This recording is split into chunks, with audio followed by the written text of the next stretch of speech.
여러분은 여러 히어로 무비들의 명대사 중에 I am blank 라는 대사를 보면 어떤 히어로가 가장 먼저 떠오르시나요?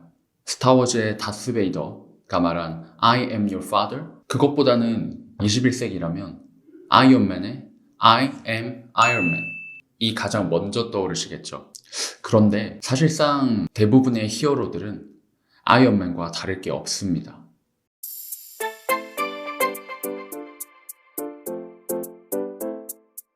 네, 아이언맨으로 대표되는 마블 시네마틱 유니버스의 히어로들은 우수한 과학기술력을 바탕으로 초인적인 힘을 보여주는데요. 이들이 사용하는 무기는 공통적인 점이 하나 있습니다. 이런 도끼, 수트, 방패 등과 같은 무기들은 모두 철로 이루어져 있죠. 역사적으로도 인류 문명이 시작한 이래로 철이 쓰이지 않았던 곳은 없었습니다. 청동기라는 재료를 활용하기 시작한 시대부터 인류는 역사를 기록하기 시작했고 유목사회가 아닌 정착사회를 통치하고 나아가 확장시키기 위해서는 남들보다 우수한 군사력, 농업 생산력, 사회 기반 시설 건설 능력 등이 필요했습니다. 이것들을 통해서 구체적으로 갑옷, 무기, 농기구, 도로와 다리를 건설했죠. 그래서 철을 가지고 있다는 것은 물질적인 부를 취하고 있다는 것 이상의 상징성을 함축했습니다. 바로 권력의 상징, 풍부한 철강 자원과 우수한 제철 기술을 가지고 있는 국가는 주변 국가들에게 엄청난 큰 위협이 되었죠. 한번 예시를 살펴볼까요? 한 나라의 철제 기구를 탑재한 철기구는 그 어떤 국가의 군대도 상대할 수 없었죠. 이후 중세를 건너 근대 산업혁명 시기에는 철의 중요성이 더욱 두드러졌습니다. 이전과는 반대로 목재나 수력, 풍력 등의 그런 천연 재생 에너지를 활용하기 위해서 반대로 철광석, 증기력이 필요했죠. 결국 철은 근대 사회를 건설하는 데에도 핵심적인 에너지원에 등극하게 되었습니다. 19세기 철의 연간 생산량, 전 세계를 통틀어서 철의 생산은 50만 톤이 되지 않았어요. 그런데 100년 뒤 20세기 초에는 무려 350만 톤까지 증가했습니다. 이후 두 번의 큰 세계 전쟁을 치른 뒤에 철의 생산량은 7억 톤까지 치솟았어요. 지금은 어떻냐고요? 우선 저를 한번 따라가 보시죠.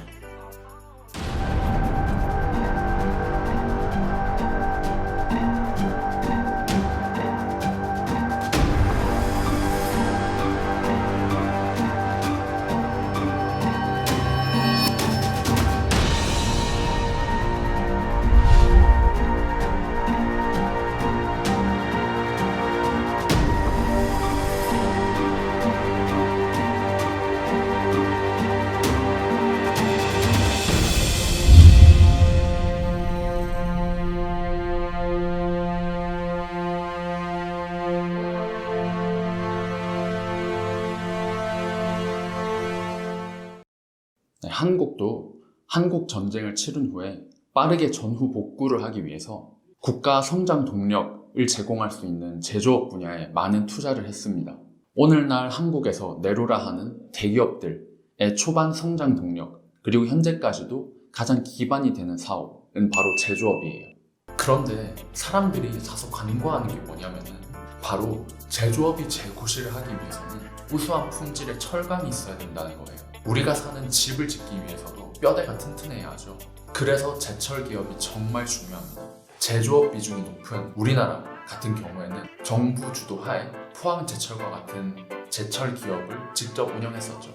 물론 지금은 민영화가 되어서 다른 종류의 사업에도 손을 뻗치는 모습을 보여주고 있지만 아직까지도 세계 제철 시장 내에서는 손가락 안에 드는 세계 최정상급의 제철 기업입니다. 아마 앞으로도 철의 쓰임은 멈추지 않을 겁니다. 다가오는 미래의 산업은 몇 가지 키워드로 집중되고 있는데요. 많이들 들어보셨을 것처럼 4차 산업혁명, 인공지능 AI, 5G 통신망, 이에 기존 제조업 분야도 기성 제품에 IT 기술을 탑재해서 산업 환경 전반의 리모델링을 꾀하고 있죠. 심심치 않게 AI 로봇, 자율주행 자동차, 신세대 스마트 웨어러블 디바이스 등의 이야기가 들리긴 하지만 기본적으로 이런 모든 제품들의 하드웨어에는 다 철이 있어야 된다는 거죠. 과거와 현재 그리고 미래를 이어나가는 산업의 성장 동력인 철, Steel can be anything. 철은 무엇이든 될 수 있어.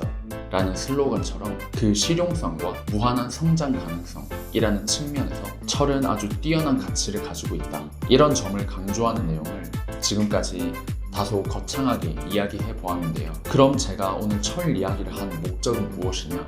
본질에 집중하라는 이야기를 하고 싶어서예요. 마치 철이 세상을 덮고 있는 것처럼.